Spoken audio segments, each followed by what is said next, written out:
מלחמת ששת הימים אחרי ניצחון על כל ערב. Ay, so, yung mga bata. Mababait ang mga bata rito. Ay, how much ay Ramon? 25. 25. Ay, so, inom muna ako. So, medyo nagka-craving ako ngayon ng mga prutas.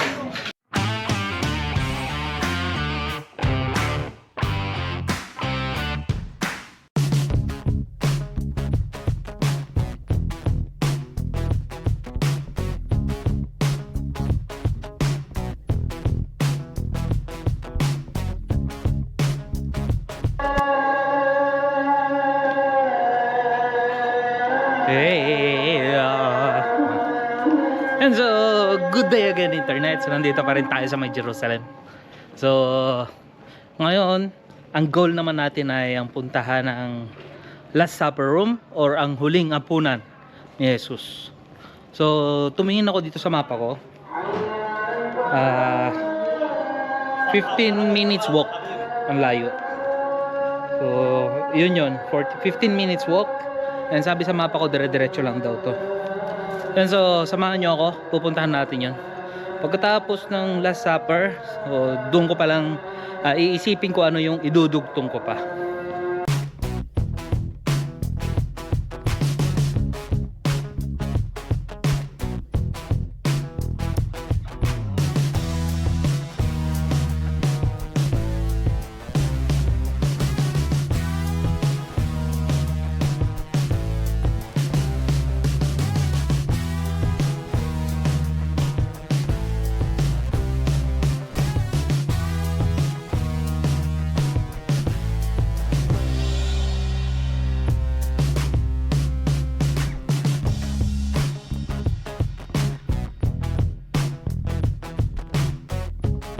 Ayun, so sinusundan ko yung mapa ko.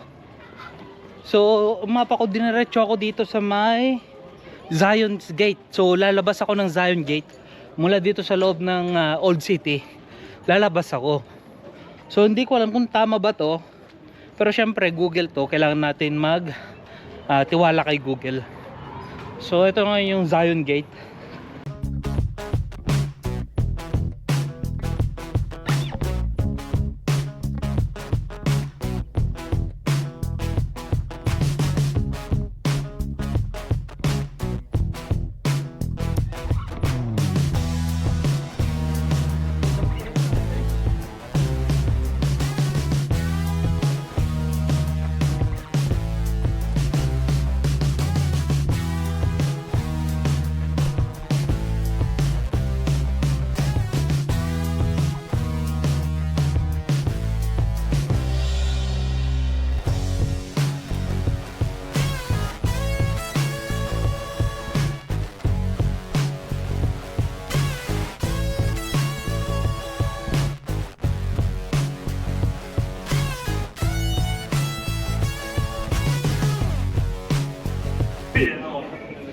Yun, so tingin ko wrong way na naman tayo. Sinusundan ko lang talaga yung mapa. Sabi diretso. So ang daming tao.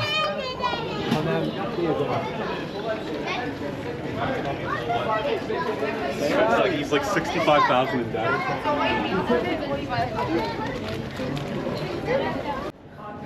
Ay, so binebentahan nila ako ng kipa. Pero buti nilang meron akong kipa.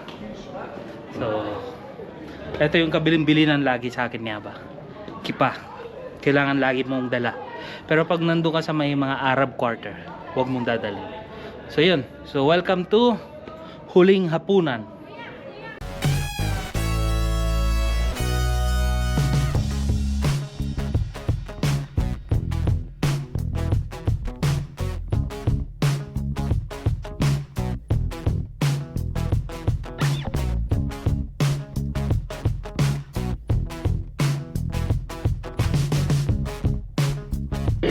And so, ito sa loob ng kwarto na to, doon lalo na doon sa may nakalagay na kahoy.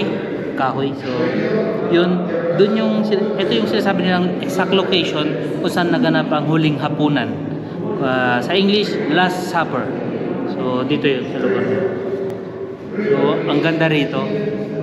So, kakaiba talaga. Kung pumunta ka ng Jerusalem, kakaiba talaga yung feeling kapag yung goal mo is mapuntahan lahat ng mga nasa Biblia. Kakaiba. Ayun, so ganito lang kalit yung Last Supper. So may nakita ako sa mapa, malapit lang dito sa Last Supper yung King David's tomb, yung libingan ni Haring David. So kailangan na natin puntahan yun para humaba naman tong video natin, kasi eto lang talaga yung makikita dito sa Last Supper, sa Last Supper room.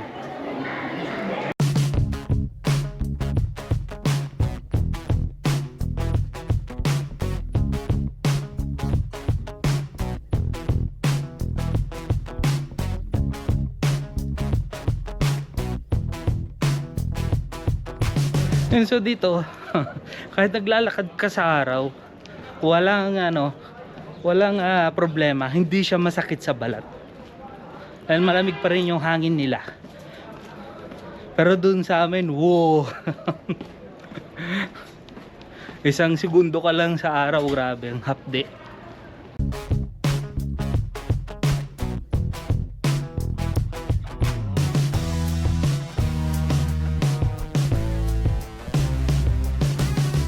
So napunta ako na yung King David's tomb. So papasukin natin kung ano yung tsura sa loob. Titignan natin.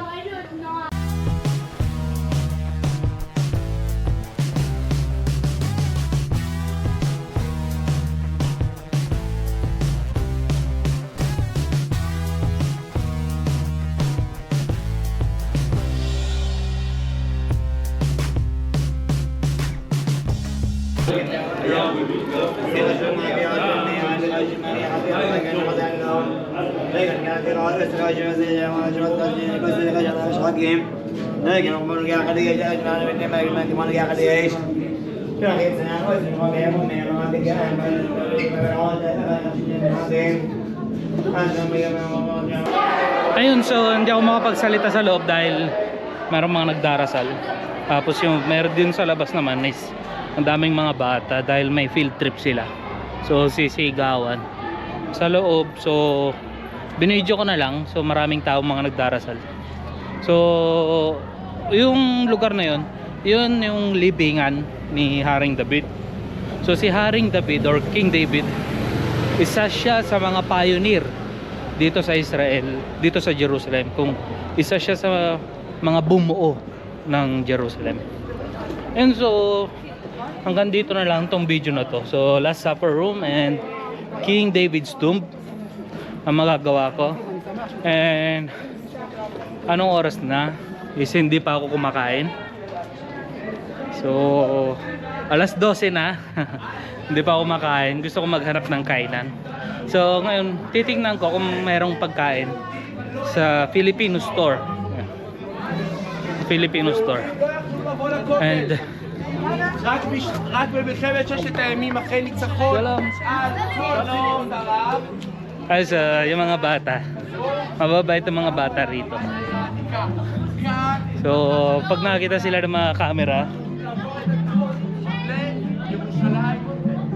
yan, pag nakakita sila ng camera, makakaway sila, mga ganyan. So shalom sabi nila, ibig sabihin hello. So hindi sila nakikinig sa teacher nila. Nakatingin nila sila sa akin.